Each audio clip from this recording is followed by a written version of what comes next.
responding to the mind, then you're actually giving your body a taste of the future emotionally. So you brand your... What's possible. No, your body's actually getting the taste of that future event. It's experiencing the future now. Now, exactly. Big explosion in the quantum field. Big explosion. So the side effect of that is if you combine that clear intention with that elevated emotion, you're basically remembering your future, and it looks no different than remembering your past. Think neurologically within the circuits of that memory and feel within the emotions of that new belief, and watch your life begin to change, because nothing changes in our life that we change. And when we change our energy, we change our life. So now the experiment all of a sudden is no longer based on it being hard or trying or wishing or wanting or hoping. That's what we do when we're in lack or separation. It's about change. So then when we finally realize, in order for us to become abundant, we have to overcome the old personality. And that's 95% of who we are, right? Yes. So then the side effect of the beginning of this process is a lot of discomfort. It is a lot of discomfort because you're stepping outside the known into the unknown, and now you can't predict. It's scary. No, you'd rather hold on to your lack. The pain, the suffering. Rather tell the story of that. At least it makes you feel something that's familiar. Mm-hmm. When you step outside and you're saying, I'm not going to complain about money any longer. I'm not going to complain about I don't have any. I'm not going to judge other people who do. I'm not going to say I can. I'm not worthy. It's never going to work. All those things got to go.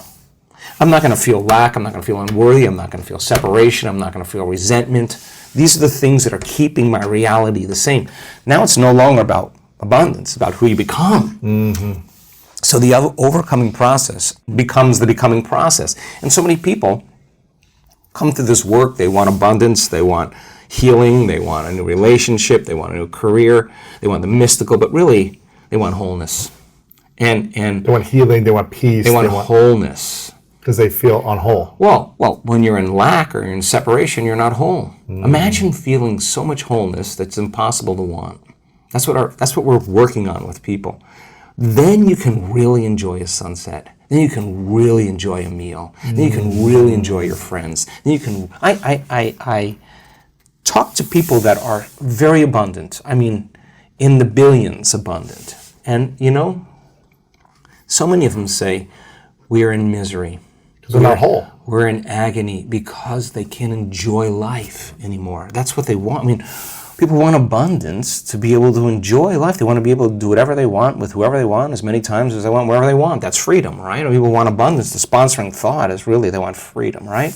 Or whatever their sponsoring thought would be, right?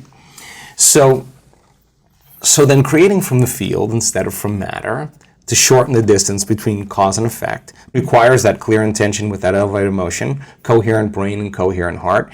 Tune into that energy and feel it with your brain and your heart. I mean, we have plenty of ways to do that. Examine your personality and examine your personal reality.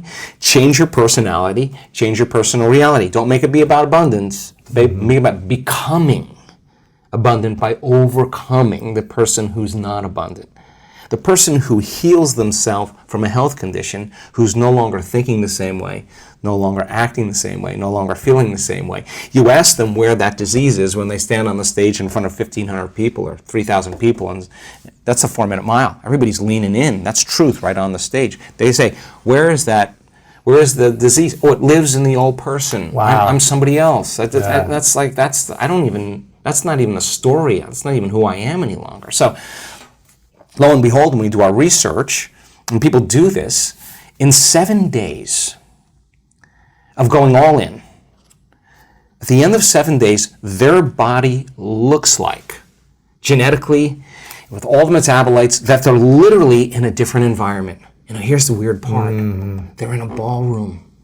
Right. There's not a lot happening in a ballroom. Right. What's happening in a ballroom? I've been to thousands of ballrooms. Yeah. But the environment somehow looks like they're living in a very prosperous, very healthy, very loving, nurturing, very whole environment. Why? Because they were signaling genes ahead of the environment. And if the environment signals the gene, okay, that's epigenetics. The end product of the experience in the environment is an emotion. If you feel the emotion before the experience, you're signaling the gene ahead of the environment. And genes make proteins. And proteins are responsible for the structure and the function of your body. Look at Jack, by the way. I like that. Look at the muscle over here. The expression of proteins is the expression of life. So you actually become abundant. You actually become that person. And people who are truly abundant have no problem with losing things. I was going to ask you next was, let's say you make $1 million in your business, but then you invested a lot in the stock market or whatever, and then things.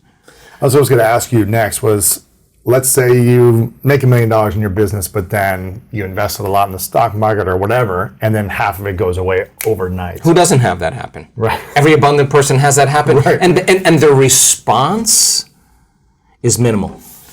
So what should people be thinking when they lose a lot of money or they lose something? Don't lose the lesson. You may lose the money, but don't lose the lesson. Should people feel this emotional attachment to the money loss? Why? Or just Why? say, What is money? I mean, what is that? What people really want. It's like people say to me, oh, I have this great idea for this new business and I need money. And I say, you don't need money. You need opportunity. You need opportunity. You better tune in to some opportunities, right? So it's the framing of how limited we think that we have to get things through money. It just is not the way it is. Yeah. So the fundamental importance about all of this is I really don't care if people want to be abundant. I don't care if they want to heal. I don't care if they want to have a mystical. I don't care what, want to travel the world. It doesn't matter to me. I just want them to be in the experiment. The experiment of actually trying it out. Yes. And seeing, God, if I really change my energy, well, could I actually have an effect that's produced in my life? And if I'm waiting for the event to occur, I'm back to the illusion of separation and lack. Waiting for it to happen to take it away. If I'm truly a creator. So let's say they're not waiting. What should they do instead of waiting? Keep feeling the feeling in the present moment and trust. Look, if you're waiting, you're not creating. I mean, that's just the way it is. So wake up every day. How bad do you want it? How bad do you want your dream? It's so much easier to forget that vision than to remember it, right? So if you're going to remember it, you got to keep it alive in your mind. How do you keep it alive in your mind? You disconnect from your environment. You close your eyes. You play music in the background. You sit your body down, and it's got to pee, and it's got to eat, and it's got to. Well, you just sit down for a few minutes, like training a dog. Like stay. When I say it's time to get up, we get up. Don't be thinking about what's going to happen in your day. You already know what's going to happen. Don't think what happened yesterday. You already know that. Get in the present moment and say, who do I want to be when I open my eyes? Who do I want to be today? What would greatness look like? How would one day, one shot, one lifetime, what would an abundant person do? Let me rehearse that with my eyes closed. Let me remind myself who I don't want to be. Let me remind myself of who do I want to be. Let's not get up, Lewis. Until we get into that. Till where the tennis ball hits the sweet spot. When you go, oh, I'm ready for the day now. Game on. Now, if you can maintain that modified state of mind and body the entire day without defaulting by seeing someone or doing something, stay in that state, the experiment still continues. And you're changing your energy. Doesn't happen in 2 days, you're not that good. Right. That's it. You're not that good. We keep practicing. People who show up for the 21 weeks in a row, this woman, 21 weeks in a row, the end of 21 weeks, she knew it. Boom, her whole life changed. Boom. Was it 21 days worth it? Ask her. The experiment, she was just changing the process. People who diagnosed with really serious health conditions, and they start doing the meditations, and they realize, wow, God, my body feels better, my pain feels better, but my values, my scans are still showing the disease exists. All right, does it mean that it doesn't work? No, it doesn't mean it doesn't work. It means, like, what am I doing the other 15 hours of the day? Oh my God, I'm in lack, I'm in fear, I'm responding to the same people in the same ways. And you gotta think about this.